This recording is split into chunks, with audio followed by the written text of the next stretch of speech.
dynamic pricing, Baloch separatists, gravitas cuts out the clutter. Gravitas keeps calm when others scream. Gravitas brings news to life.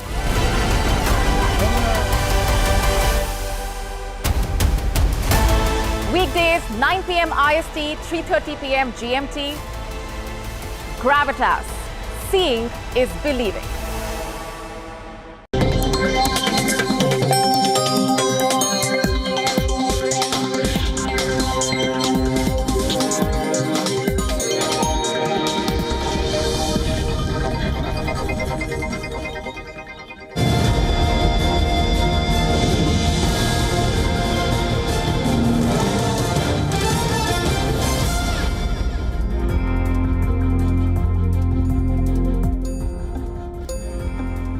Hi everyone, welcome to WION Live broadcast from New York City. I'm your host, Susan Tehrani. First, let's take a look at this hour's headlines before we jump into our first story.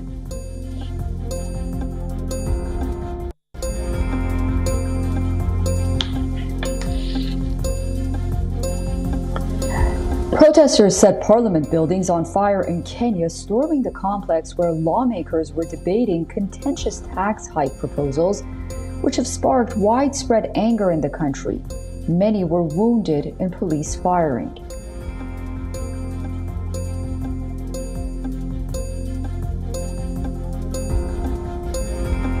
Militant group Hamas claims Israeli airstrikes has killed 11 members of its chief Ismail Haniyeh's family in northern Gaza's Shati refugee camp.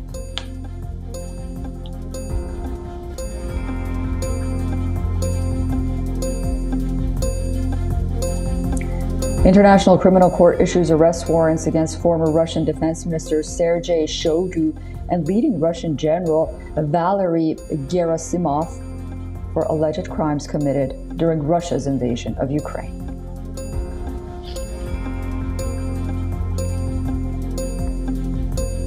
WikiLeaks releases video showing Julian Assange on-board flight landing in Bangkok after organization's founder was released from a high-security London prison where he was being held for 5 years.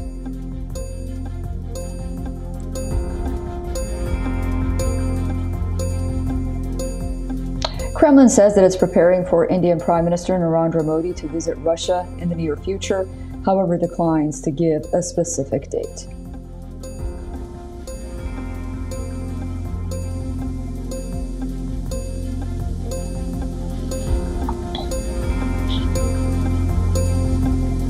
Microsoft has been charged by EU regulators for illegal bundling of its chat and video app Teams with its Office products. Regulators also say that the move to unbundle the package were insufficient and much more needs to be done.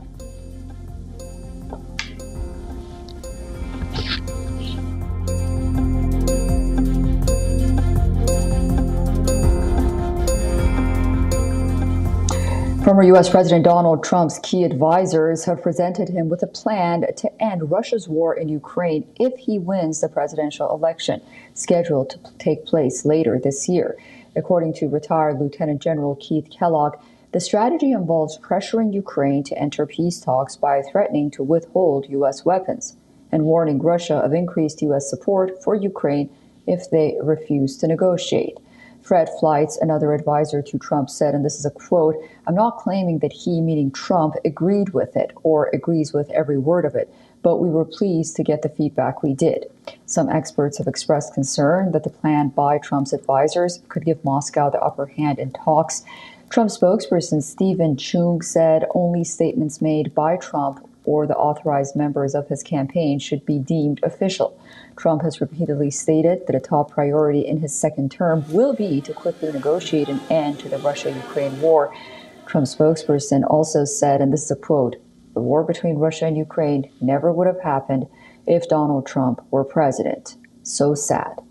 On the other hand, Kremlin has said that any peace plan proposed by a possible future Trump administration would have to reflect the reality on the ground. Kremlin added that Russian President Vladimir Putin is open to negotiations.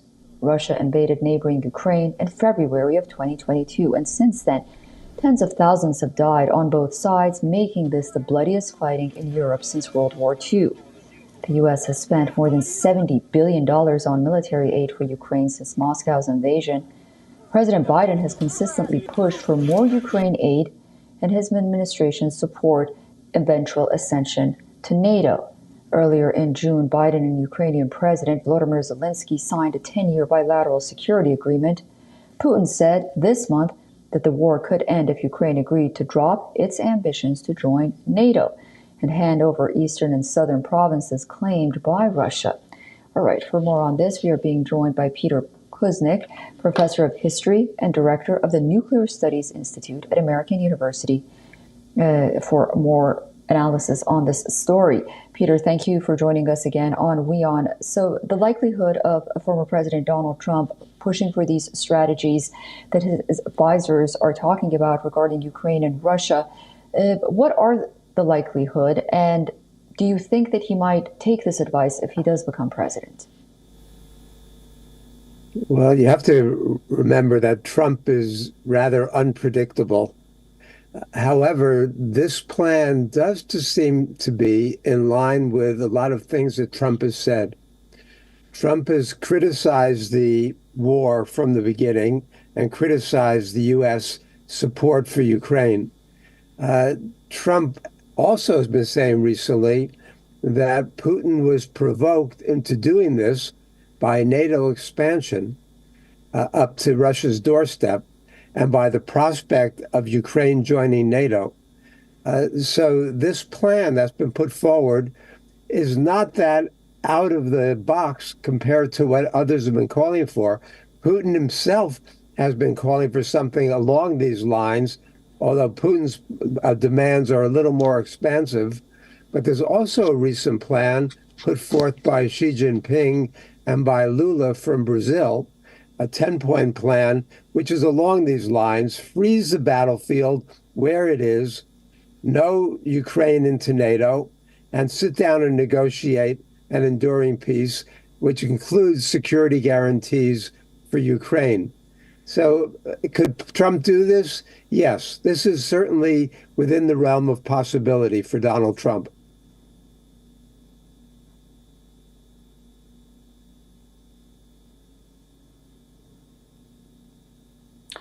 And Peter, some are asking whether or not the former president's advisors' strategies would help in ending the conflict, given Kremlin's stance, which, as you mentioned, is not very far off from what these advisors are saying.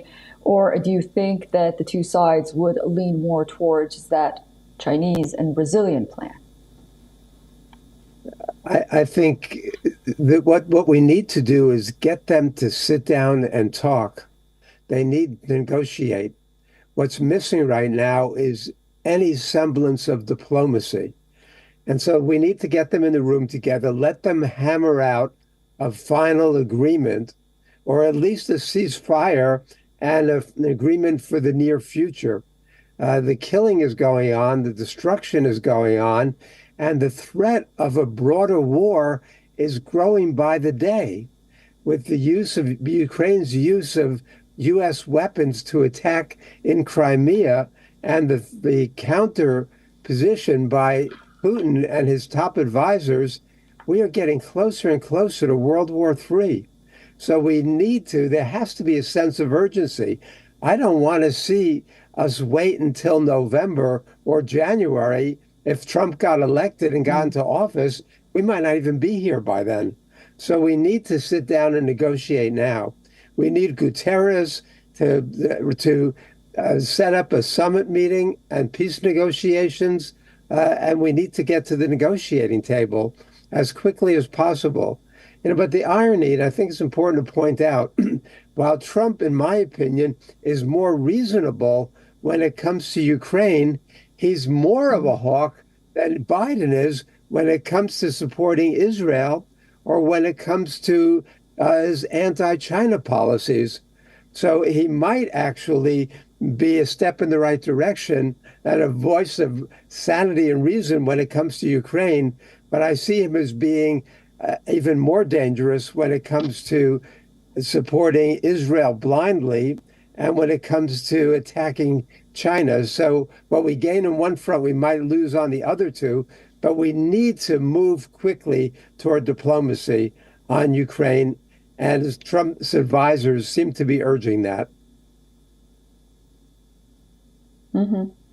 Yeah, he's mentioned that a few times in interviews as well. Well, we'll be watching very soon. Peter Kuznick, it's always a pleasure to talk to you. Thank you for joining me this morning. My pleasure. Thank you. WikiLeaks founder Julian Assange has been freed from the high-security Belmarsh prison in the UK. He's now traveling to a hearing to Saipan in the Northern Mariana Islands. His plane made a stopover in Bangkok, of course. Assange was allowed to go after he agreed to plead guilty to a single charge of breach of the United States espionage law and conspiracy to obtain and disseminate national defense information. He will appear in a court in Saipan, the U.S. Pacific Territory, at 9 a.m. local time on Wednesday morning, where he will be sentenced to 62 months in prison with credit for the 5 years he served in that UK prison. Julian Assange and U.S. Department of Justice struck a release deal, which will be made public in the future.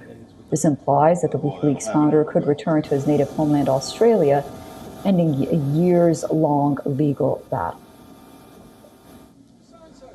It's Wednesday, the 19th of June, and it's exactly 12 years today since Julian went into the Embassy of Ecuador, which granted him political asylum, protection from persecution, from torture, from a life imprisonment. And 12 years on, I'm visiting Julian in a high-security prison. But this period of our lives, I'm confident now, has come to an end. And I think that by this time next week, Julian will be free. Australia says that it's aware of WikiLeaks' founder's legal proceedings in the United States, adding that his case had dragged on for too long. U.S. legal documents show that Assange, an Australian citizen, made a deal to secure his freedom by pleading guilty. The government is certainly aware that Australian citizen Mr. Julian Assange has legal proceedings scheduled in the United States. While this is a welcome development, we recognise that these proceedings are crucial and they're delicate. Given these proceedings are ongoing, it isn't appropriate to provide further detailed comment.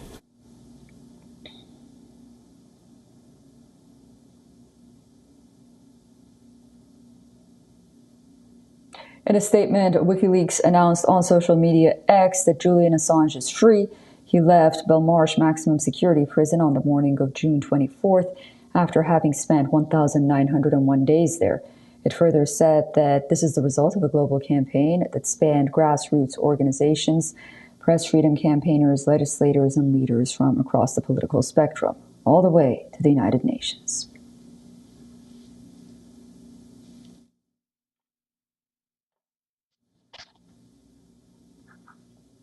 There's a development in the Hunter Biden federal gun case. His attorneys are now trying to seek a new trial in the case.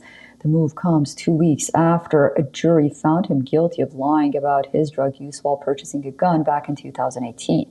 After that guilty verdict, 54-year-old Hunter Biden became the first child of a sitting U.S. president to be criminally convicted. Although Biden's legal team's motion does not argue against the merits of the case, it does cite a technically on a procedural matter to challenge the trial's basis. While filing the plea on Monday, Biden's attorneys argued that the conviction, quote unquote, should be vacated. Their reasoning?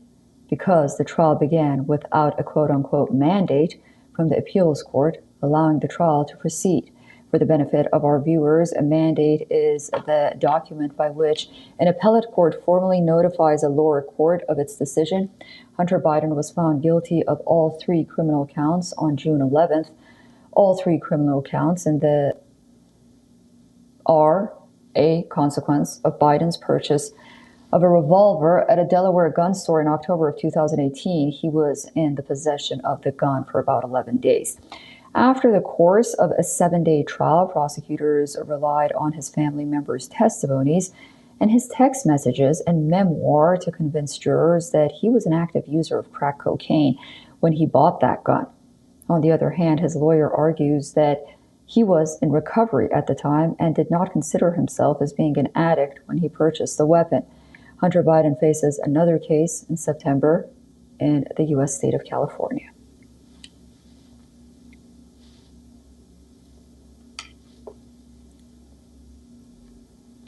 Okay, let's go back to the Russia-Ukraine war. A fresh momentum is building up on Russia-Ukraine war with renewed calls for peace talks. Germany's opposition, CDU, which previously advocated for more arms to Ukraine, now says that it's time to focus on how to end the conflict with Russia.